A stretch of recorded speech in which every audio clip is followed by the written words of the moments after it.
All right, what is up, everybody? Welcome into the latest episode of the Always Race Day podcast. I'm Connor Ferguson here with Caleb Slowha and Josh Olmstead. As you can see, joined by a very special guest today in NASCAR Truck Series driver and Xfinity driver this season, Dawson Cram. How's it going, Dawson? Oh, it's going great. How are you guys? Fantastic. As good as can be.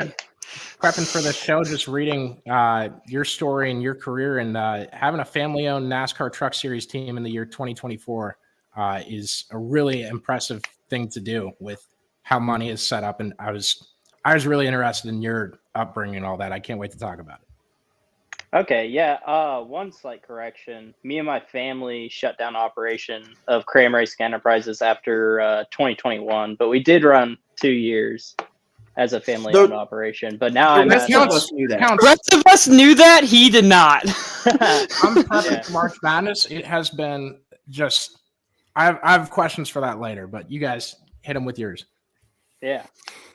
Yeah, so we were actually taking bets on how long it would be until Connor did something like that. But no, so I do want you to kind of tell the people how you got your career started. So I was telling Josh, I've actually followed you on Twitter since you were in Bandoleros.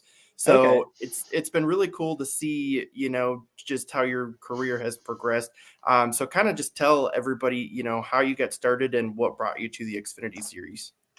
Yeah, so before the Bandoleros that you first saw me in, I ran mini dwarfs on the West Coast in Southern California. The way I got started was through my family. I'm a third generation driver, but more well known as my dad was a crew chief for names like Bill Elliott, Jason Leffler, Ron Hornaday in NASCAR. So he kind of, got me started when I was 5. He bought me a mini dwarf and we started racing. When I was 8, I ran Bandoleros. From there, I went and ran some dirt wing stuff at Millbridge, some other local tracks around North Carolina, legend cars, late models, super late models, and then Truck Series Xfinity. So it's been a wild ride. It's been pretty much my entire life. This is all I've ever done, and it's been exciting. What's the favorite car that you've driven? Man, they're all different in their own way, and they're all cool in their own way. The Xfinity car has been super fun to drive, though. They have it really on edge with the low downforce and high horsepower that we have at the 1.5 miles. So that's pretty enjoyable to drive. What's been the hardest to drive, or like the hardest to learn right off the bat? Man, it's so hard because you get so used to that one thing that you've been driving every week, and then you go hop in something else, and it's completely different. So they've all had their own challenges. I wouldn't call one harder than the other. The Xfinity car really wasn't that big of a learning curve. I ran my first Xfinity race right in the middle of running a truck season, and I ran top 20. So I felt like I got it right away, so to speak. But moving up to the 1.5 miles in the Xfinity car was a lot different than the trucks, but you're still at the same tracks on the same tire. So what as you are going through, starting to do legends, late models, where's the point where you said, all right, NASCAR is not only the goal, but an achievable goal? Yeah, I think when you're a little kid, you always think it's achievable. All the adults are telling you to chase your dreams. But around 13, 14, I actually was like, I don't think this is achievable, not thinking this is achievable. So I wasn't sure where it was going to go at, early teens running late models. I didn't see how I was going to get to that point because I was running late models around like Junior Motorsports was running late models where I was, and seeing the money that they were spending versus what I was able to bring to the racetrack of the home built late model, like me and my dad working on it in between time that we had. And I wasn't sure if I was going to be able to make it. And sure enough, we figured out a way to make it happen. And from the first time I got on a truck, it just kept opening doors, and I've been able to progress ever since. What were those nights in the shop with your dad like? I watched a couple YouTube videos with him getting interviewed and stuff. He seems like a character. Yeah, he's a blast to be around. He's always, happy, and he loves racing just as much as I do, maybe even more. My entire family is, deep rooted in motorsports. He actually, he's from New England. He got to work on race cars in the summertime growing up with his uncle. So it's kind of something that he got to do once a year for a few months. So it really, grew the passion inside of him. And he actually graduated high school and went and did something else. And he told me a story that he went to a local fairground and smelt the smell of race cars running on the local track, and said it made his heart race. So he went down there and watched, ditched the friend group he was with, and decided that he was going to move down to North Carolina and make a go at working on race cars, and ended up being a NASCAR Cup Series crew chief. And since then has been able to raise me, who's now a NASCAR driver. So it's been awesome to hear his stories, especially working late nights in the shop. He's a fountain of knowledge and experience in this sport. He's seen it all, and he's, shared a lot of that wisdom with me. So it's very educational to be around him.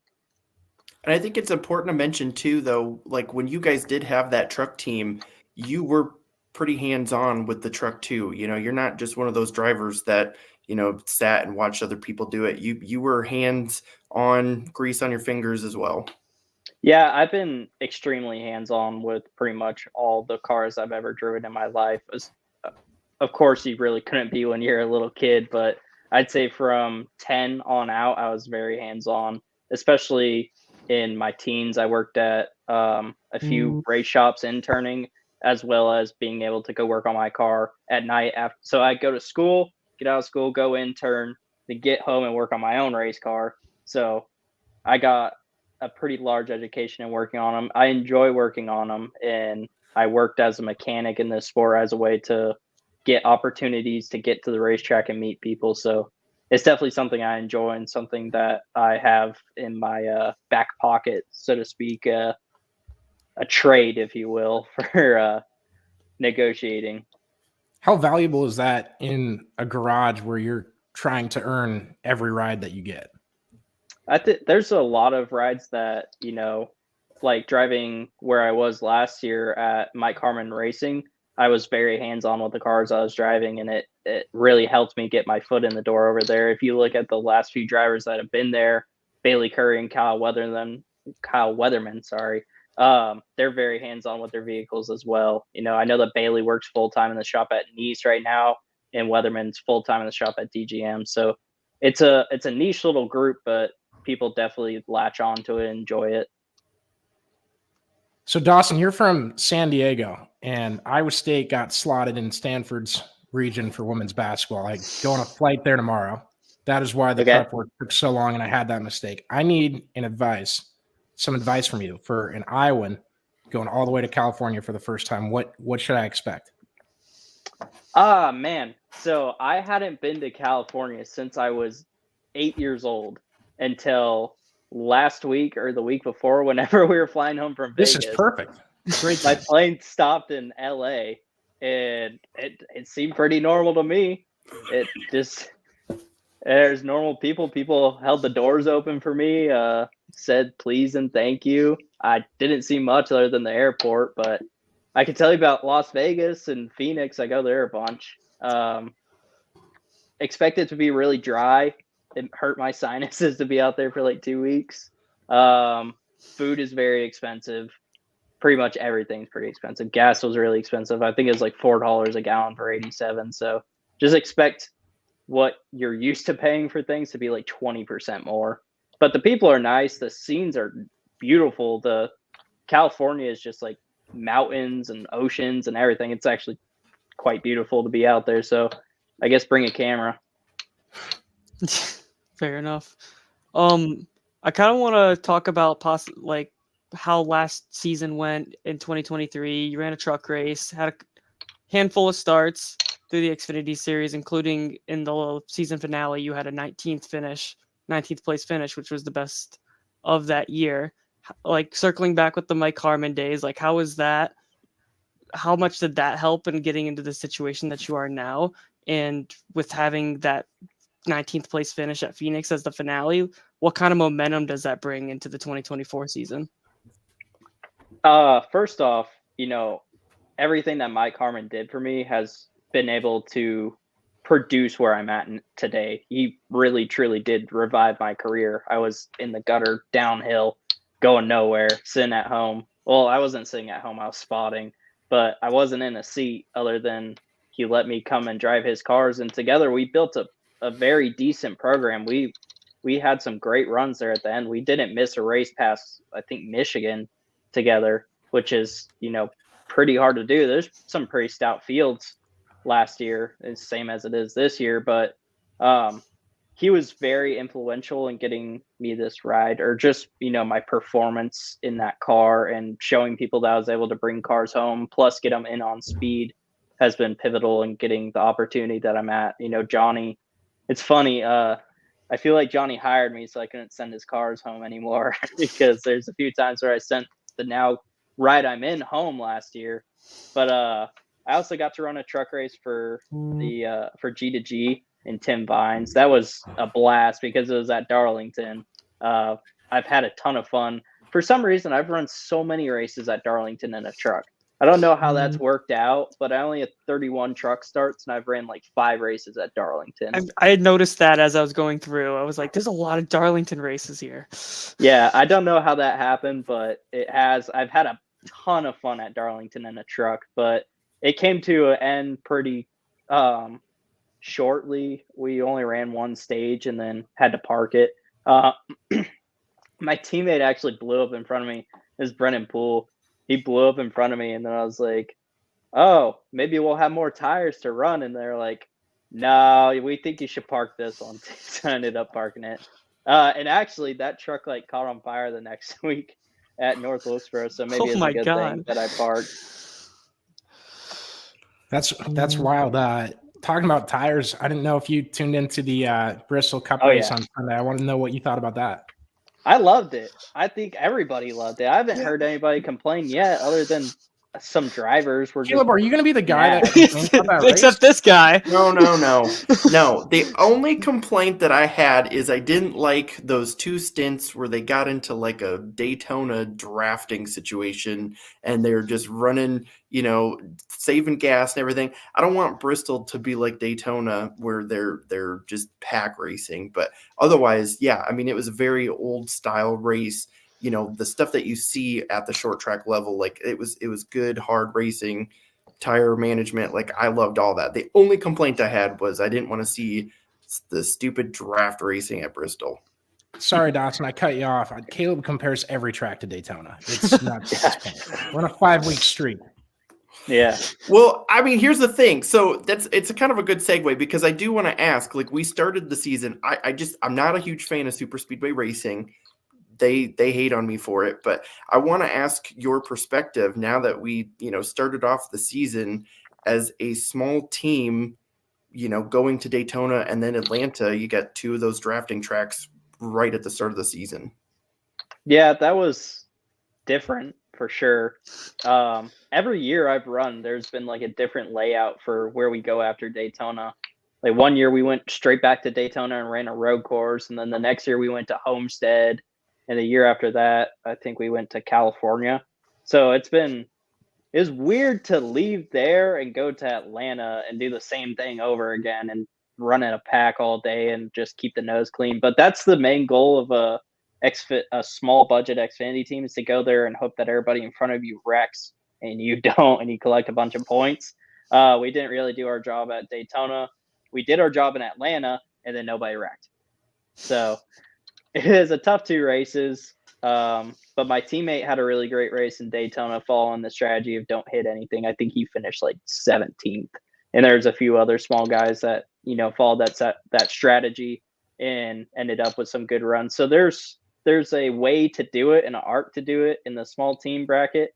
You can also be like, a good example would be Tyler Young's trucks on super speedways. They've won twice now, and he lets them go race in the final stage. Or Jordan Anderson is, a smaller team that allows his drivers to race in the pack. So it's kind of you got to make a conscious decision to go race, because the small teams that you see win races on plate races are usually racing and destroy like 10 cars in a row for a few years, and then all of a sudden they win one. So it's got to be a conscious decision that you're going to go race. You can't just run around and then destroy the car all of a sudden. Well, so like a team like JD, so like they tend to bring, a decent amount of cars and stuff, but like, what do you guys start your season out? What does your field look like for the shop as far as cars? They're pretty full. We got a little bit behind at the start of the year just because we didn't have any money in the door because we weren't racing. But we were a little bit behind, like a week behind on getting cars back from getting bodies put on them. But I haven't heard the guys complaining about putting cars together, and I go down there 2 to 3 times a week, and it's been very productive. I see a plethora of cars. We, knock on wood, haven't destroyed a car yet. So I know that we have 2 good 1.5-mile cars for the 4 team and a short track car and a speedway car. And that makes all the difference too. I mean, if you go and you wreck at Daytona and then you wreck at Atlanta, I mean, it definitely can put you in a hole. So yeah, I mean, keeping the wheels on it the best you can is always a good thing, especially with that smaller team. So that's good insight for sure. Yeah, absolutely. The goal is always to finish and keep the doors on it. Well, one thing, and hopefully I was going through the right numbers this time, but the thing I noticed about your career is like some of these tracks you're good at, you're a really good 1.5-mile racer. And I feel like the younger guys kind of come up and the short tracks come easier to them, but you're going at Michigan and at Texas or some of your top 15 finishes. What's that been like? And how did you get so good at those kind of intermediate tracks? Yeah, so some of them, they come easy and some of them don't. I felt like I've always been really good at Martinsville, but that was my first ever truck start, and I had a lot of runs there that were good. We were first last year in practice in Bobby Daughter's car, which was crazy to expect, and ran top 10 all day. But when I was 18, I started running 1.5 miles in a truck, and the first 3 I did were rough. They were not good. We were in like 30th in all 3. And then I kept studying it and talking to as many drivers as I possibly could. Some of them, wouldn't talk to you. Some of them would. A lot of the veterans were very nice and sharing their stories with me. And I just took all their knowledge, wrote it all down, watched footage, watched all the data I was allowed to have, and kind of built up a notebook of it and started having success. And once you have success, you're having fun and you want to keep it going. So you study harder, you study more often. And once you do it right, then you know what to do the next time. But Vegas has always been really good to me for some reason. Michigan, really good. And Texas have been really good. Those are just, I don't know why. We always run really good there. Maybe I just get it. Who gave you the best advice out of that group that you were asking around? A lot of them have given me advice in their own ways that have all been different. Back when I was 18, I really didn't know the questions to ask, and I was only asking performance questions. Matt Crafton was very helpful to me, which he didn't know me from anybody and spent a lot of time talking to me. I actually remember he won a race at Kansas, and I walked over to Victory Lane after they got done with their celebration and sat there and talked to him for like an hour in Victory Lane. BJ McLeod was very influential. Landon Castle.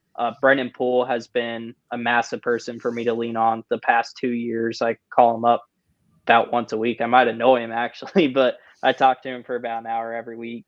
But there's so much depth to this sport that you just need to keep studying and trying to learn as much as possible, especially being as young as I am. Yeah, I would want to piggyback off of the questions that was asked previously. Like you were talking about how some tracks kind of seem to become natural. We talked about the speed at Martinsville with in the top 3 series, the 13th place, career best. Kind of like you have ones that kind of come natural to you, but what's one that like you look forward to? Like what are some tracks that you circle on the schedule? You got Martinsville in 2 weeks, a few more weeks after that. You got like Michigan. Like what are your like looking forward? What are ones like that you look forward to and then ones that the team itself look forward to? Yeah, so everybody has places that they feel like they're really good at just for whatever circumstance. My personal best one would be Martinsville, so I'm always excited to go back there. Darlington is a blast because it was the race that I used to go to with my family every year and watch the Southern 500 from the Bojangles suite back when I was the Bojangles driver back in Legend Cars. Daytona is always, in awe to be a part of. Talladega is a blast. They're all pretty fun. Indianapolis is like the most gorgeous facility ever. So I haven't run it yet, but I've been there and enjoyed it. So we'll see what it's like to turn in a square. Did you ever get any free Bojangles? I used to get gift cards. So when they had the Bojangles Summer Shootout and I was the Bojangles driver, when you would win a race, they would give you gift cards, and we actually won so much that I was handing them out to people because you're eating Bojangles like every single day. But around that time, I turned 16, and it was pretty nice to have like $2,000 saved up in Bojangles gift cards because I didn't pay for lunch for 2 years. We won't talk about the fact that just randomly they had the Bojangles car winning the Bojangles shootout a lot. Sounds like so. I actually won the inaugural one, which was so cool to go out and win the inaugural one. It's like the stars aligned. I think the next thing kind of really is, as you get going in your career, what's some of the goals that you have, in the next couple of years? I would guess, your overall goal down the road is to be in the Cup Series full time. But what's, kind of the path for you the next couple of years?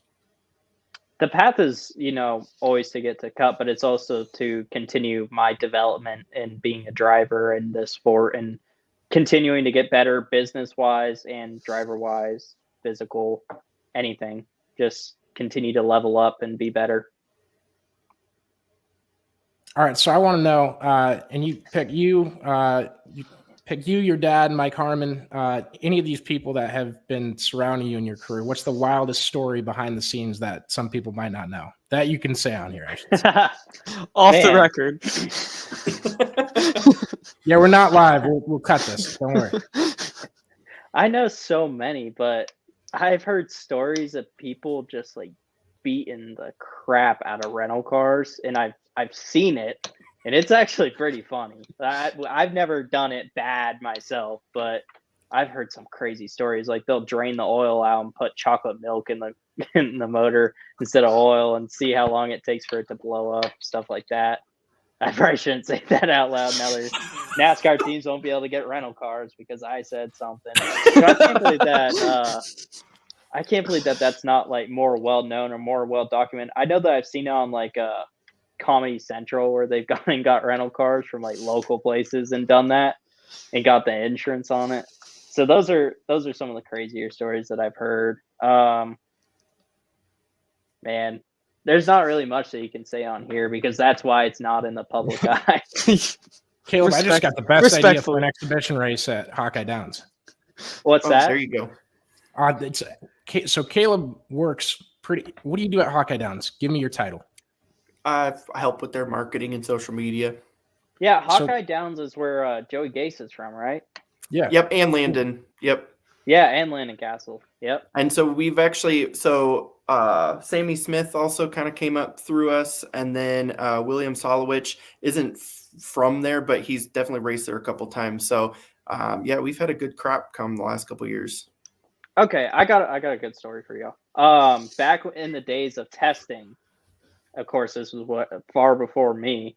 I won't say what team this came from or how I know it, but I know that there's a team testing at Texas World Speedway, which is, I think it's a 2.5 mile speedway, like a super speedway.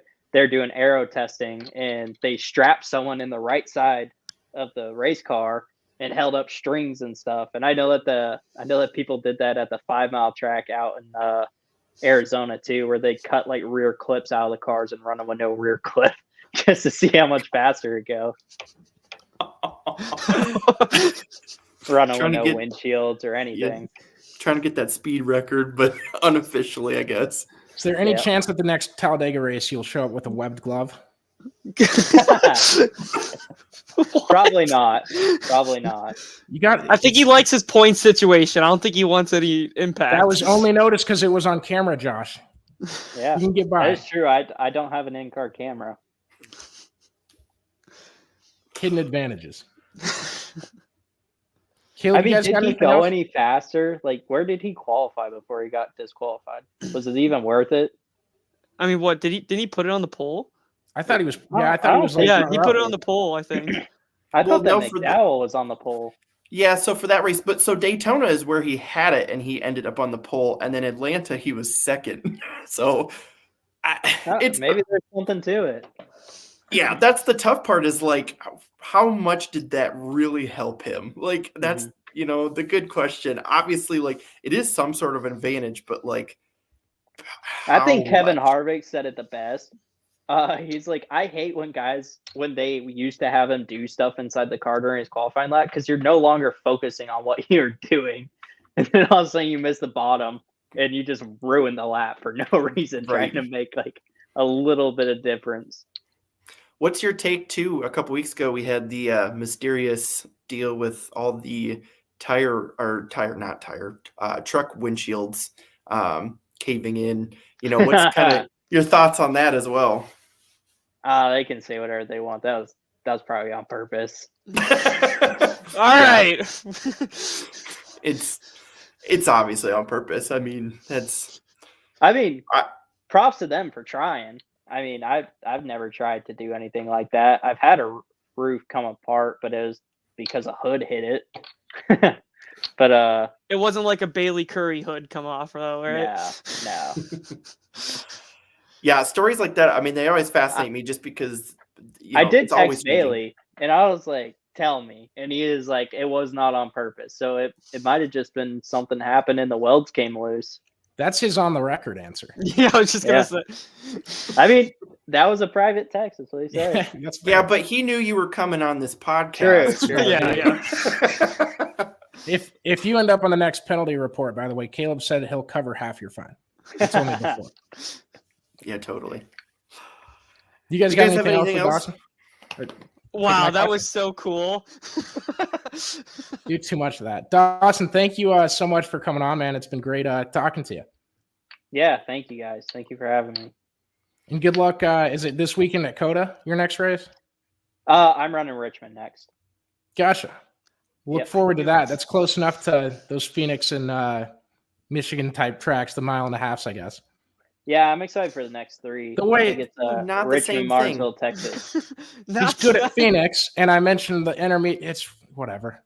Caleb, don't sweat on me for that. I just told him good luck. That's our clip. Richmond, just like Michigan and Texas. Dude, it came to my head. Whatever. Appreciate you, Dawson. Thanks a ton. Yeah, thank you guys. Have a good night. You as well. You too. Wow. See, when Connor, I pack that for was trips, just fantastic. Connor, you guys gotta get out of here. Unbelievable. We're gonna run the theme song and play the first half of the show. I might just keep it like this. So just so everybody else, if you're watching at home, just so everybody else knows, before Josh and I talked about how quickly it would be before he made a major flub.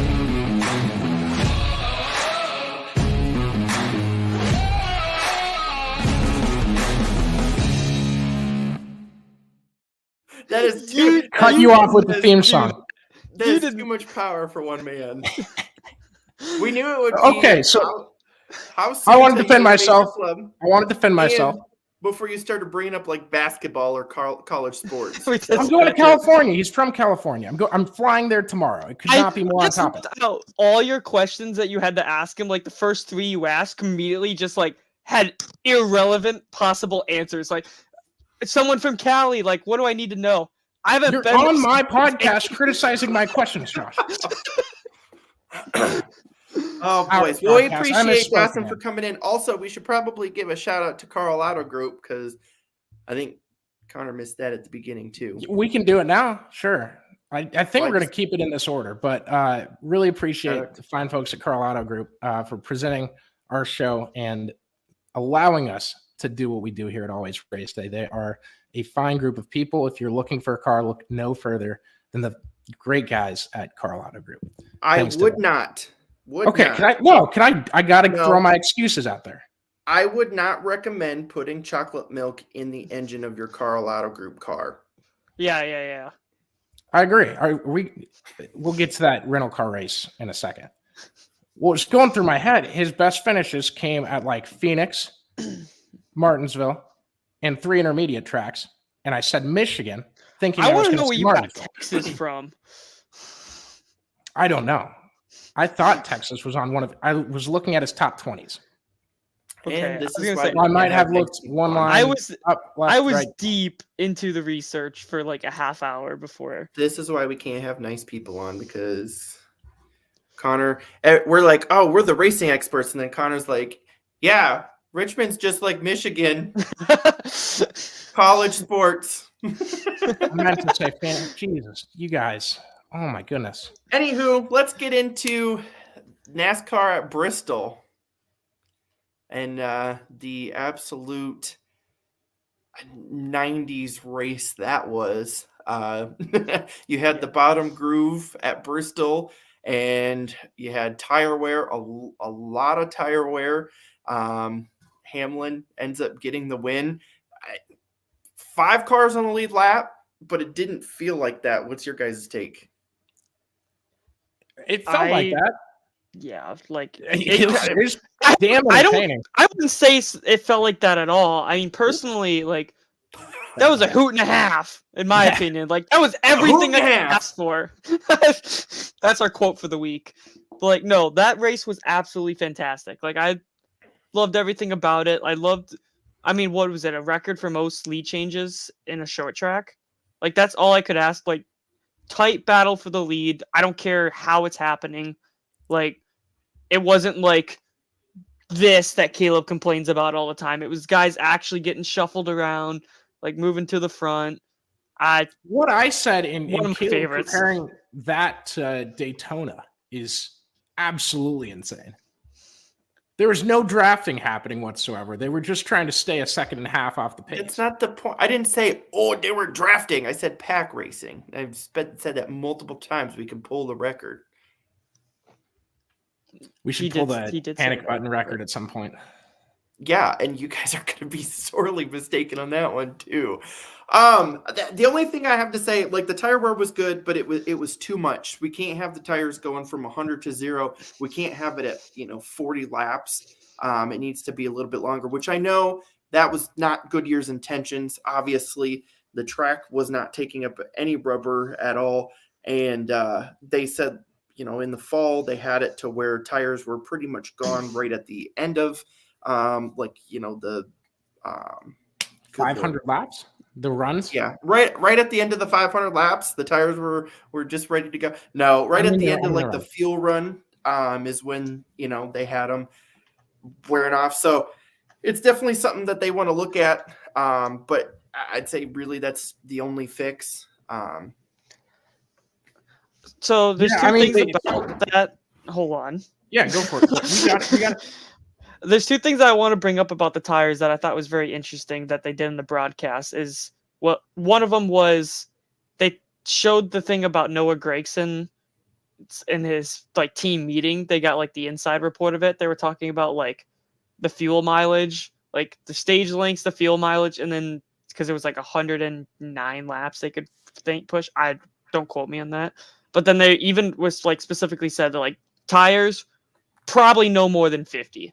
Like they knew that going into it, and I thought that was kind of cool for them to bring up.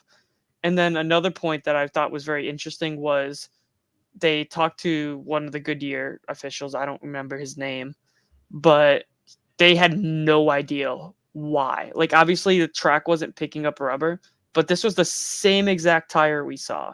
So like the fact that Goodyear themselves didn't even know what was going on, I thought that was like added more like intensity to the whole deal and like what to do going forward. It sucks that race happened like in that all unfolded during Selection Sunday. That was the only thing that beat NASCAR in the ratings this weekend. That killed me because no one knew what was going on. No one knew if there was going to be an extra set of tires. No one knew what Goodyear's plan was. Some crew chiefs were calling for him to red flag the race and drive more tires 3.5 miles to Bristol and run it on Monday. Which that's what happens when you have a driver that doesn't know how to manage tires. TV sport, made for TV event. You got to finish it on TV, especially when the weather's good.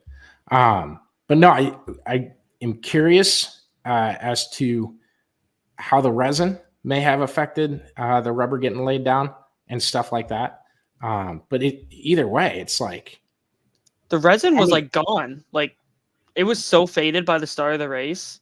like how many tires are not laying rubber there? Well, that, and you have to remember too, I mean, it was a little bit cooler, and obviously, you know, it was cooler than what we typically would see in the fall too. So yeah, I would guess it's, you know, maybe a combination of things, and we're going to let the people that get paid way more to specifically analyze that handle that. But it definitely was an interesting thing for sure. How did so I need to go back and watch the final 100 or so laps. But what was the case with Hamlin and Truex getting so far out in front of both Brad Keselowski and the rest of the field? How did you guys take away that they made those advantages? Were they just that much better at saving? I mean, I think it's a little bit of kind of everything. I mean, the Gibbs cars were super fast all day long. Truex was up there most of the day. Hamlin was super fast all day. Ty Gibbs was super fast all day. I keep forgetting I'm partially cut off, but they were like 1, 2, 3, 4 for like 50 laps. PTSD from the last podcast. Yeah, they were fast. So you have that. Plus, you've got it where, I mean, Hamlin is a at heart short track racer. Like when it comes to tire management, you know, he's going to be able to do that as well. So, yeah, I think those guys just did really good at managing their stuff, playing the strategy well, being fast, having a fast car. I think it all just kind of came together for them, you know, at the end there. What did you think of the battle at the end? I was hoping Truex would throw it in there a bit, but I don't know that I had the confidence that he had the tires to try and do something like that. When have you ever seen Truex throw it in there? Dude, you're going for a playoff spot. Wait, when have you ever going for a championship? Hold on. Yeah, I was gonna say even back at Martinsville when he was literally like on the bumper of the 22, like would not touch it. That's not Truex's game. I've never seen Truex do that. You guys are taking my words tonight as if I'm not on 3 hours of sleep, taking my words so literally. Yeah, I'm not saying he was going to clean him out and wreck him. Yeah, but that's not Truex. Truex doesn't even, especially if it's a teammate. So you're conceding that he didn't try and said, "I'm fine with second. Not going to try to pass Denny."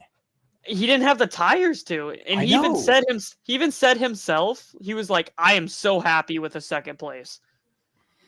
So I will say, because it's been, what did they say? It was like half a season since Truex's last top 5. Yeah. So take your damn check, get out of there, and we'll see you next week at COTA. What do you guys want to see from Goodyear or NASCAR? You know, I guess. But when they go back to Bristol in the fall, move it to 60 laps. I want to make the tires last 60 instead of 40, and that's good enough for me. I'd say 60, and you can't. It has to be like a gradual deal. It can't just be like tires are popping left and right. Well, but we were literally seeing guys that were like, I mean, obviously there was fall off, so it wasn't, you know, just boom. But we were seeing guys that were like going, and then all of a sudden, I mean, they could not even. I could probably run faster than. Who was the one in the first stage? It was Kyle Busch. He literally was second place going for the lead.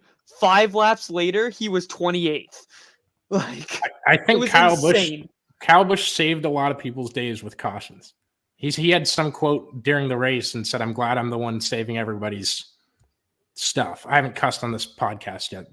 We got a streak going. 40 minutes. That call had to have been set up wrong. Like, there's no way Kyle Busch was like over driving and wearing his stuff up. Like, I mean, there just had to be a setup. You think? Are you accusing him of spinning out on purpose? No, I'm saying the way that RCR had their car set up, it had to have been eating the tires more. They did talk about it too. In this car, Kyle Busch has not been able to put together a good Bristol finish. Like, he has just really struggled with this car. And he was there, at the he was there until the fall off. Didn't he almost win Bristol Dirt? Okay. He did win Bristol. Bro, Dirt. Did win that's Bristol not Dirt. even- Okay, that's right. That's what I thought. Huh. That's weird. Okay, and Michigan and Texas and Richmond are the same thing. And we're going to move on. We're not going to sit here and harp on it, Caleb. Unless you talk about panic buttons and Joseph Newgarden again. I'm just saying. Can I hit my panic button on Ford? You can't. Yeah, but here's the thing. They've been fast. It's just like they can't. They don't have race trim speed. I mean, Brian Blaney came into this race with the points lead. I don't even know where he's at, but like, I mean, he was like the only Ford remotely close to, I guess Brad was too, but like Briscoe was third fast place though finishing too. race car.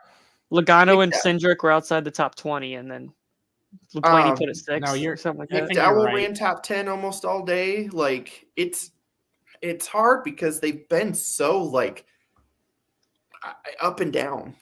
You can't make I don't think like this race, Daytona, Atlanta, you can't really take too many data points from the results just because of how unique these races are. Obviously, they'll add up by the end of the year, but when are we going to see a Bristol like that?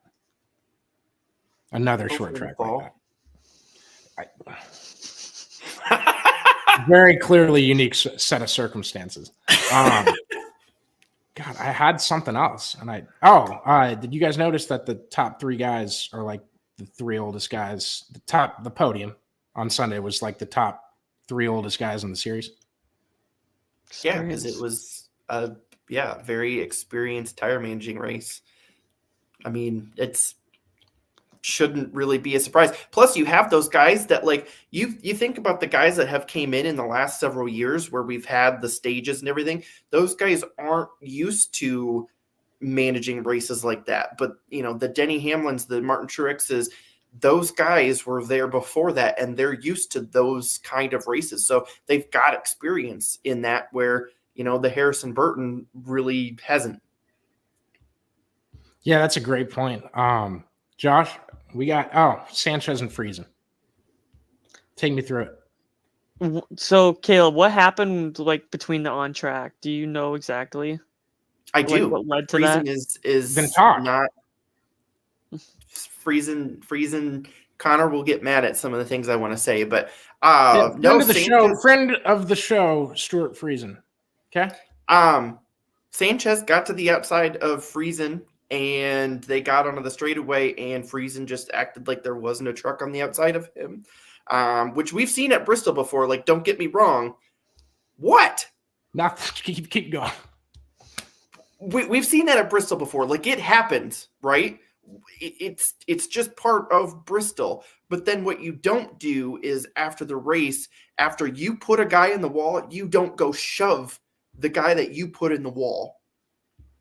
Like, completely mystified me. Multiple drivers have came out and said Sanchez was not in the wrong on that one, including I think Kyle Busch even made a comment about it too. But yeah, they get to the straightaway and Friesen just keeps coming up like Sanchez wasn't there at all.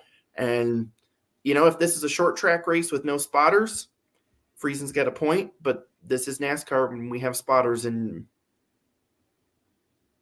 all right, so if I can get him on the show again in the next month, can you cut a clip of that with like some dramatic music in the background, like 30 seconds, and we'll just play that and go, everyone here's Stuart Friesen, and then me and Josh will leave the broadcast and we'll just let him yell at you. I mean, facts are facts. No, I mean, I'm just giving you crap. That's when you that regardless. That's when you sit there with your phone or like you screen share and just read all the tweets. Read all the tweets of everyone. What I'll do like is Nick I'll Sanchez. get a cameo. I will buy a cameo with Kyle Busch telling Stuart Friesen how it is. That seems like a waste of money when you can do it yourself. Well, I'm not Kyle Busch. He's not a 2-time champ. You're a public figure just like he is. I know you're having some troubles tonight because, Richmond, Michigan, Kyle Busch, Caleb Slowhop. But Truck Series in 21 and 24. Dude. Oh, I can't even. IndyCar this weekend at the Thermal Club. I'm excited for this. I'm not. amped. Why?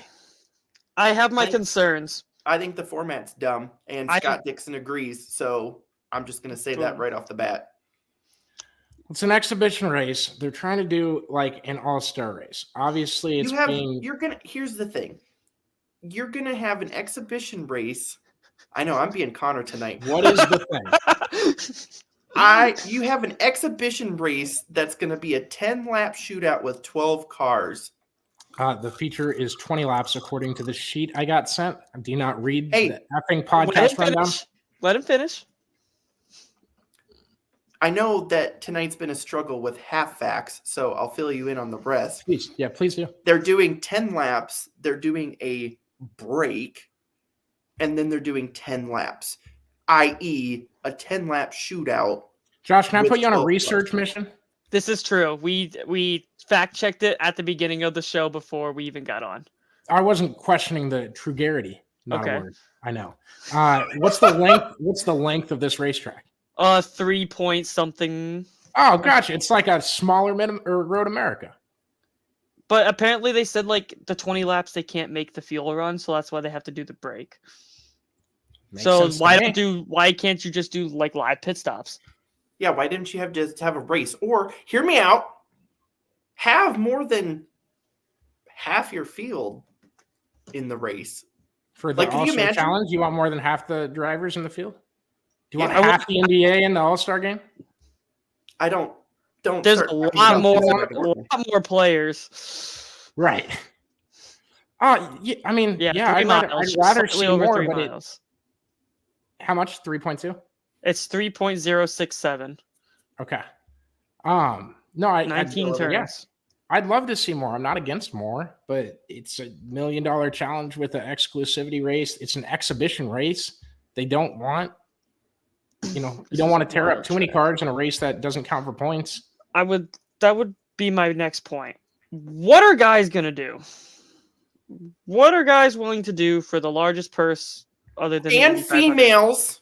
And females. We are all inclusive here at Always Race Day.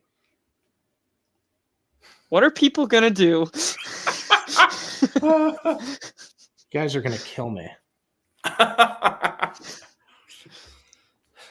No, I've watched. So if you guys call me stupid for this comparison, I swear I will drive up there. Anyway, I watched $2 million to win dirt races at Eldora in my career. Each of them, I would say the sprint car one, no one is in position to. The late model one, there's a caution late. All those guys could have taken a run at Jonathan Davenport, doored him at any time in the final 5, 6. I think it was a 5-lap shootout at the end. It was either that or 15.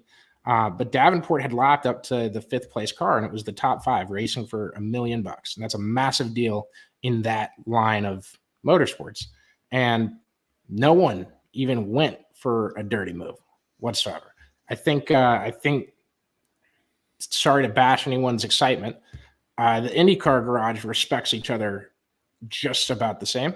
I'd be surprised. I wouldn't be absolutely floored or shocked. But yeah, what is the hand thing?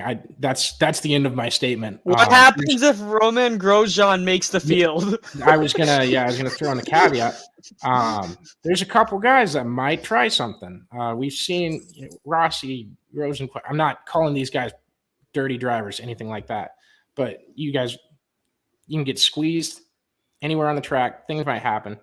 I just don't think there's too many drivers in the field that are going to be like throwing a haymaker in there in an Indy car. So there has been several drivers that have kind of already alluded to that. They've already pretty much said, like, we don't race for purses. It's really not going to do much for us, especially when you take out the fact that, like, the team gets part of it and stuff. So it's like, okay, let's say you're getting $500,000 for winning this thing.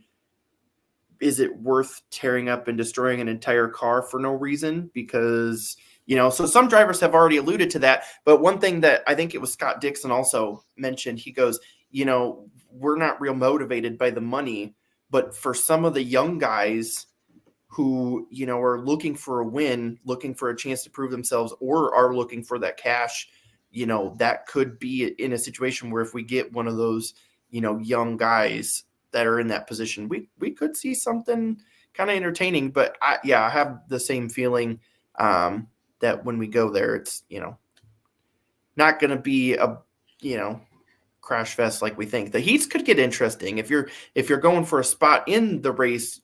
You could see a little bit more action in there. They got more drivers in the heat races. There you go, Caleb. You got your wish. Yeah, it's going to be. You know what? I'm excited. I'm glad to see the IndyCars back at Richmond. I think it's going to be a great race. What? Well, Richmond's just like the Thermal Club. Do you think Richmond and Phoenix are that different? No, but Richmond and Michigan are. Yeah, I know. I literally told you I misspoke. Anyway, thank goodness I came on here with my 3 hours of sleep and 6 hours of planning. If you watched Dawson, though, he was like... It was fucking great. Dude, out of all the times you've ever given me crap, like this is just, it's great. I'm cool with it. Whatever website. I'm never taking crap from a website I've never heard of again. I'm going to have to do my diligence on that because it said nothing about the team shutting down last year. After last Racing year. Reference did. Did it? On his stat page? Well, you could tell by the numbers in the team owners that it's just all this or just watch truck races too. That you just see 19 of the 33 races. Then next year it's just a completely different team and not even one team. You kind of just assume. That's just what I did. Yeah, the amount of races I watch and other things. I have a limited bandwidth. Some of them I watch on mute on a second TV. It's not the easiest thing. We'll get better. All right, we'll get better. COTA this weekend, and then I had something I wanted to say to you about this damn IndyCar race. Say something. I do have. I hate to be the bear. Go ahead. You're a bear now? I was starting to talk, and you just kept talking over me. Yeah, I told you I'm Connor energy tonight. Yeah.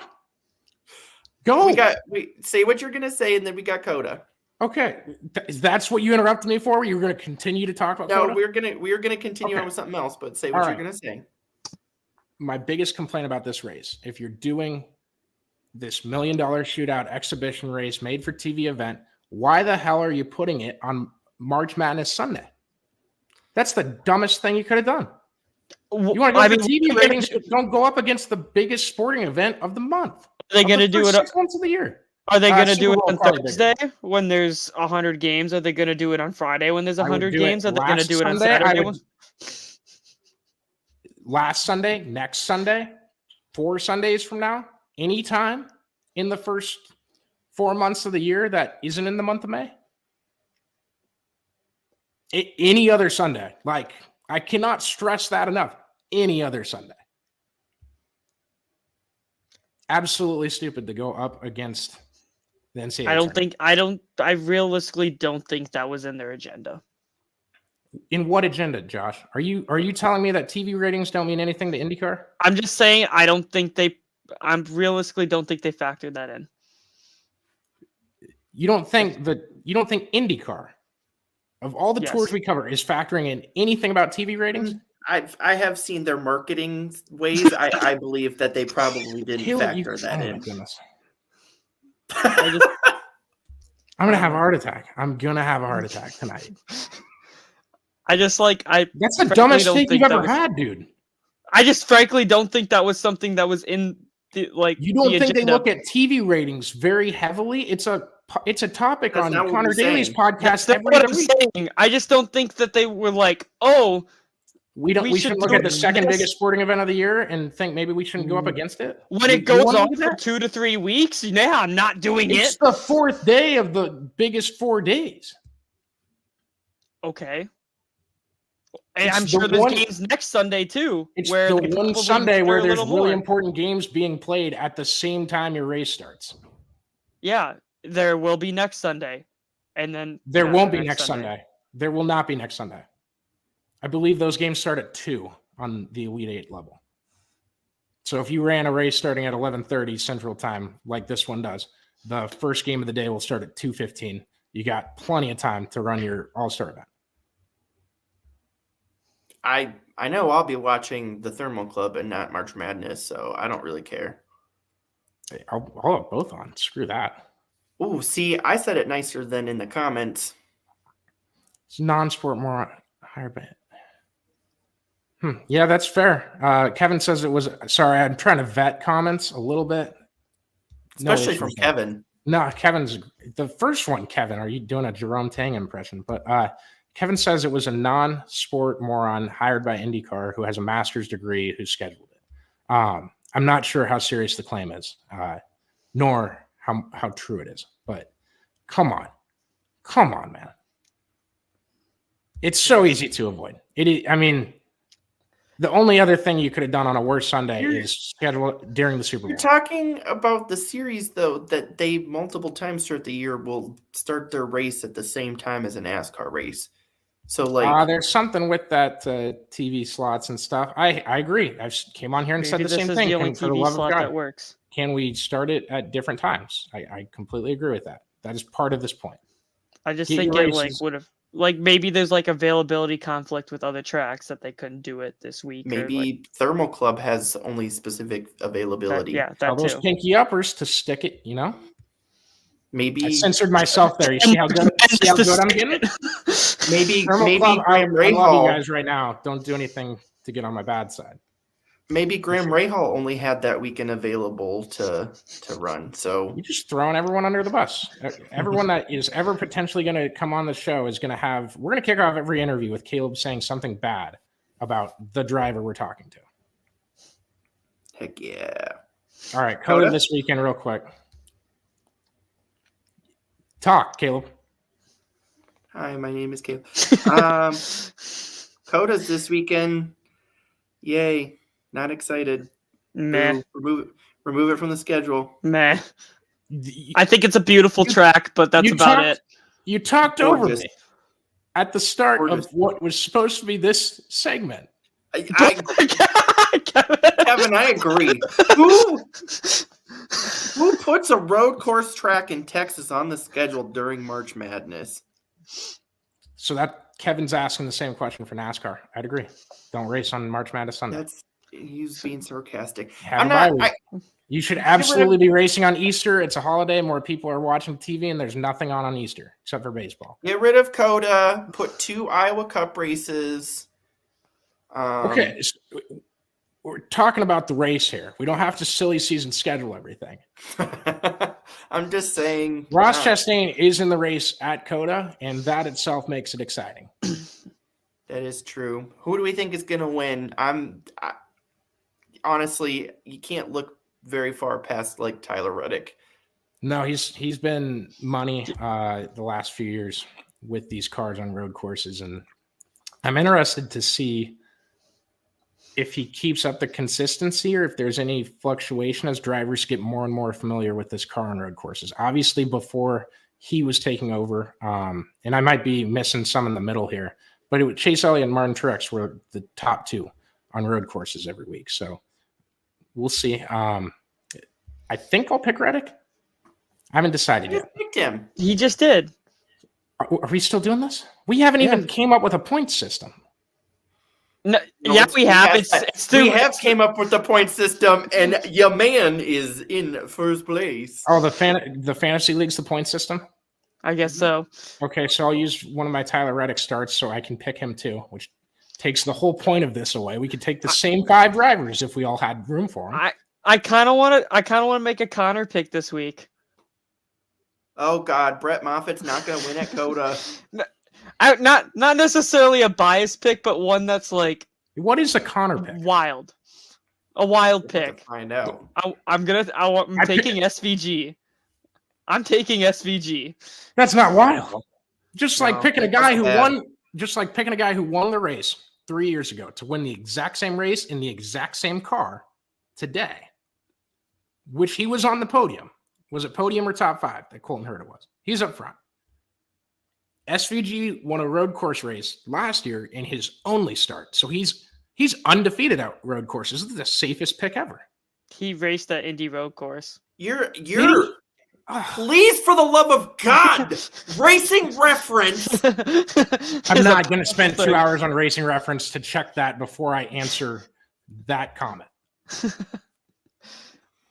Gosh, I'm on 3 hours of sleep. I got to pack for March Madness. That's just my pick. I don't know. I like it. No, that's fair. It's a non-NASCAR track. I think he thrives in those. Can you guys confirm that Dinger is in the field for me? Because Kevin gave me a great suggestion. I'll take him. He is. Love AJ. Do you want to go get my AJ shirt out of the closet? He's in the 13 car. Heck yeah. Frankly, I just kind of want to take a colleague car, but yes. Yeah. Oh, the 16's colleague. Yeah. Yeah. No, they've had a ton of success early on in that team. I love seeing how fast they've grown, especially in this, I don't know, weird new type of series with every wrench being thrown at you, just like last week. So I assume it'll get wild. I don't know. Caleb, you're really not excited for this race? It's not. I'm just going to watch Therma. When has it been? And then March Madness. Besides being a disaster, when has it been good? That's it. It's just a disaster. There was fantastic. This is what I love. Time out. So sitting down to watch a disaster. Okay. If they make it past turn 1, it's not a disaster. Yeah, there's 2 ways that there's a disaster. So have they raced there for? It's been longer than I think. They go to an F1 track and start racing like F1 drivers. They just can't make it past turn 1 without something. I saw more passes every year there. Well, yeah, but the turn 1 aspect. Yeah, that's gonna happen. It happens in F1. Hell, I just really hope I don't get 9 green-white checkers this year. I don't care. Finish the race under green. I mean, I agree. Yeah. I want them to figure it out. At some point, they're going to, right? They haven't figured out the single lug nut yet, so. Yeah. Who knows what's going to happen? There's an aspect to that I enjoy. We're definitely going to be having 2 TVs. Well, I don't know what I'll be doing exactly when the race starts. I haven't gotten a game time for the second game yet, but you guys are going to be helping us out with coverage all day for the motorsports side, and I'll do what I can. No promises. Hopefully everything goes according to plan, and I get to see some of these. We'll be back next week. You guys got anything else? I do. Are you ready for the All-Star race to have one of the highest ratings you've probably seen in a long time? I wanted to talk about this. Oh, go ahead.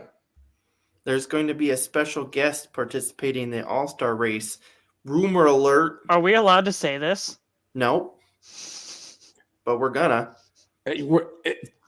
Did you not see what Hendrick leaked on social media? I have not yet. No, I have not been on social media in an hour and a half at least. It is a person that walks up to the camera and you can only see their shoe, and they bend down to strap it up in their skeleton gloves. Dennis Anderson is going to race in the All-Star. You nailed it. All right. Congrats, buddy. So your suspicion is it's Dale Jr. for all those that. No, we're pretty sure it's Dale Jr. So we've between the video and some insider knowledge, we're good to say that it's Dale Jr. racing. I think everyone can assume that. So the number 5 car. Because you want to know what's happening that same weekend? Indy qualifying. And guess where that 5 car driver is going to be? Not in Charlotte. What if it's just Bowman running a junior throwback? I guess North Wilkesboro. What if they just stick? I just found the video. And then the 5 car together, and he just pilots both of them with one steering wheel. If anyone could do it, it'd be Alex. They're gonna have to pass him on the outside. The outside. 3rd groove up. Kind of like Richmond. Mm-hmm. Or Michigan, whatever floats your boat. Yeah, that too. If you had a 2-wide car in the bottom lane at Michigan, it'd be kind of tough. Depends where the resin is. I agree, Kevin. Yeah, Caleb, go get a drug test. I'm not the The one. Facebook commenters are. I'm writing it with Caleb today. I'm up there. You're up there too? Oh yeah. We got to gang up on them next episode. We won't forget this. We did that last episode. This time it's your turn. Special thanks to Karl Auto Group and especially Dawson Cram. And Dawson, I apologize for the facts I got wrong, but I still wish you good luck in Richmond. That was the overall message. Anyways, thanks y'all for listening. Appreciate it. Big audience today as far as our live episodes have gone. So we'll be back with an asphalt one next week. Got a special dirt one coming on Wednesday night or Thursday morning. Haven't confirmed when we're going to do it. It's a debut episode of a new series we're doing. So I'll leave it at that. I've given enough hints on shows. So I'm excited for that. Very pumped to be able to do it. So appreciate y'all for tuning in and have a good rest of your Tuesday nights.